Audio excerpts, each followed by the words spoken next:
Swastiastu. Kami dari mahasiswa-mahasiswi STKIP Gamak Hindu Amlapura yang terdiri dari saya, Niputuni Agustini, NPM 234090, dan Saya Nilo Sri Utami, NPM 234065. Saya Iwan Mardike, NPM 234014. Saya Niko Mangpurnamasari dengan NPM 234048. Saya dengan Nikita Wicani, NPM 234030. di sini kami akan melakukan observasi mengenai pemenuhan tugas dari mata kuliah profesi keguruan. Dan di sini kami memilih salah satu sekolah dasar yang berada di Banjar Dinas Baukawan, Desa Nawakerti, Kecamatan Abang, Kabupaten Karangasem, yaitu SD Negeri 1 Nawakerti. Yuk ikuti terus keseruan kami. Gini, nanti kalau kakak bilang selamat pagi, nanti kalian jawab pagi, luar biasa, gitu ya? Ya, langsung aja mulai ya. Selamat pagi. Pagi, luar biasa. Oke, terima kasih. Tepuk tangan dulu dong. Perkenalkan kakak dari mahasiswa-mahasiswi STKIP Gamak Hindu Amlapura.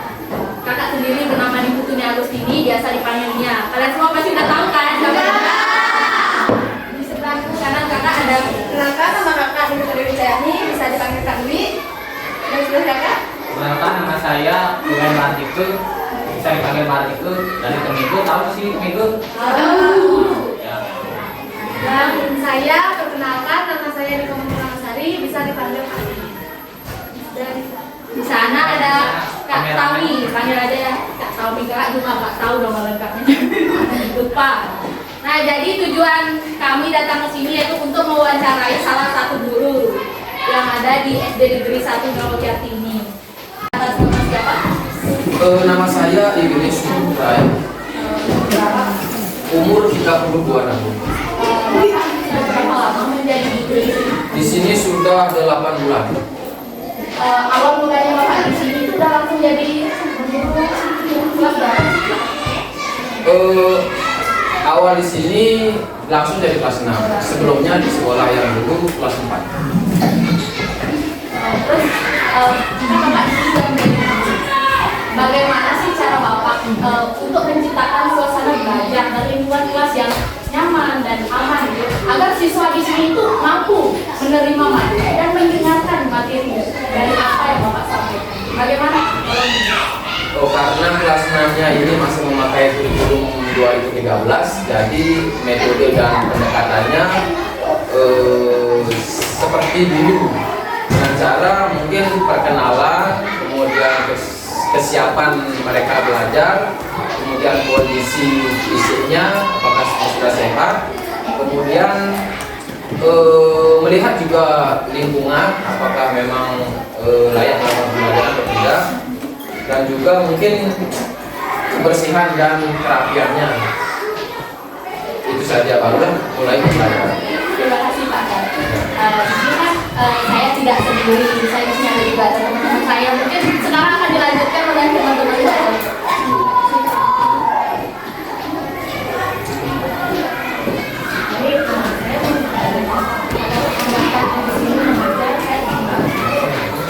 Hambatannya mungkin karena jumlah siswa yang tidak profesional ya. Harusnya di dalam satu kelas untuk tingkat SD 28 orang. Tapi ini jumlahnya berapa kira-kira? Jumlahnya 43, kedisiplinannya mungkin kurang ya. Jadi perlu ekstra perhatian, kemudian ekstra pengawasan supaya bisa nyaman dan pembelajaran bisa lancar. Itu saja sudah. Untuk pemahaman dasar, kebetulan murid-murid di sini mempunyai pengetahuan dasar yang pintar-pintar. Jadi untuk memasukkan atau memaparkan pembelajaran bisa lancar.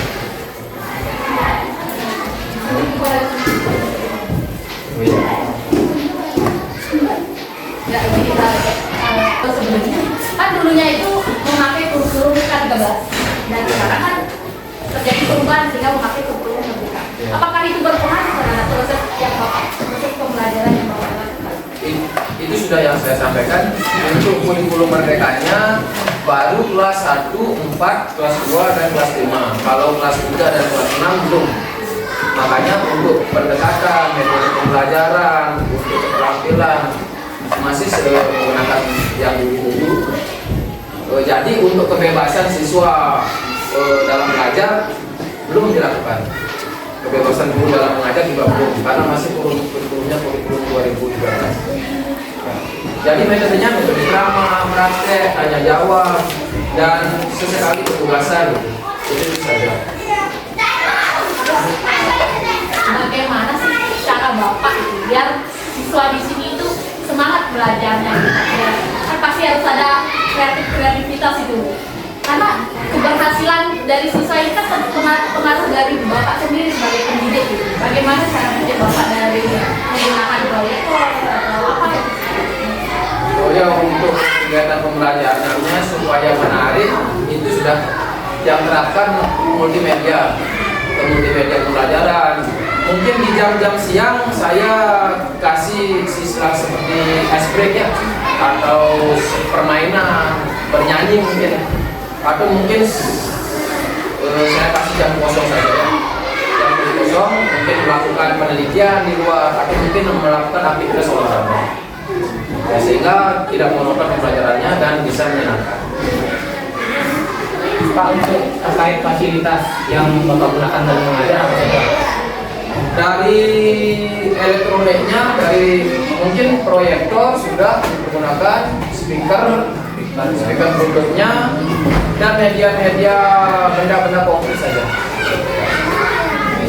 Sesekali juga yang menerapkan ke inquiry ya, melakukan penelitian di luar kelas, mungkin tentang perkembangbiakan tumbuhan, atau mungkin tentang menanamkan disiplin tentang kebersihan, ketertiban langsung di luar lapangan.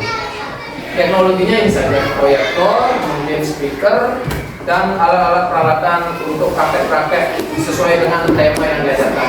Listrikan mungkin.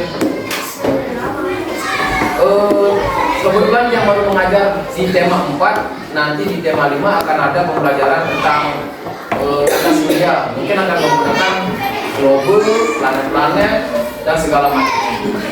Ya, itu saja. Terus yang kita tahu kan sekarang banyak SD yang sudah menggunakan komputer fasilitasnya kan. Waktu ujian, apakah di sini sudah menyediakan komputer? Setahu yang penggunaan komputer pernah ada pembelajarannya di kelas 5 ya. Ya, dalam program kegiatan ANBK kalau tidak salah, ada murid-muridnya disuruh memakai komputer, mengoperasikan, ada tes-tes istilahnya chat seperti itu. Nanti muridnya langsung dia praktek, langsung menjawab, nilainya sudah langsung dia kolektif dari pusat. Seumpama di sini kan Bapak mengajar banyak siswa, 23 siswa ya. Terus seumpama di antara mereka itu ada yang terlibat pertengkaran. Kan kalau mereka salah satunya itu tidak baik hubungannya, nanti itu kan mengganggu proses belajar mereka. Bagaimana cara Bapak menyelesaikannya itu? Bapak sebagai pendidik. Kebetulan baru saja ada pertengkaran ya, karena ketidaksengajaan ya. Saya tadi isi dengan jam kegiatan kosong, silakan yang ingin melakukan kegiatan di lapangan silakan di lapangan, kemudian yang melakukan kegiatan di kelas silakan di kelas. Nah, karena tidak sempat dikontrol yang melakukan kegiatan di lapangan, akhirnya ada kecelakaan ya. Kecelakaan mungkin itu karena disengaja atau tidak. Untuk menanganinya, saya biarkan saja dulu suasananya tenang. Saya biarkan dulu suasananya tenang, nanti atau mungkin besok baru saya urus. Yang pastinya untuk mengurusnya sumber masalahnya dilihat tadi, apakah disengaja atau tidak. Nah, barulah penerapan tentang karakter profil Pancasilanya saya tanamkan, sehingga dia tahu apa dampak yang dia lakukan. Buruk untuk dirinya sendiri, buruk untuk orang lain, sudah pasti buruk untuk dirinya sendiri. Dan juga untuk spiritual mungkin saya kaitkan karma pala dan segala macam, yang dampaknya tidak hanya akan dia dapat sekarang, mungkin kelak juga dia akan dapat. Baik Pak, terima kasih Pak. Mungkin kalau boleh tahu Pak, keluh kesah apa yang Bapak alami sebagai seorang guru yang mengajar kelas tertinggi? Keluh kesahnya karena mungkin kelas 6 sudah masa peralihan ya, jadi dari anak-anak menuju remaja ya, jadi agak sulit mengontrol atau memberikan nasihat berupa secara lisan ya. Jadi perlu perlakuan khusus selayaknya teman sejawat, cara mengajarnya, cara mendidiknya dan segala macam. Barulah bisa dipahami atau diterapkan untuk segala macam tindakan-tindakan yang di luar.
Thank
you.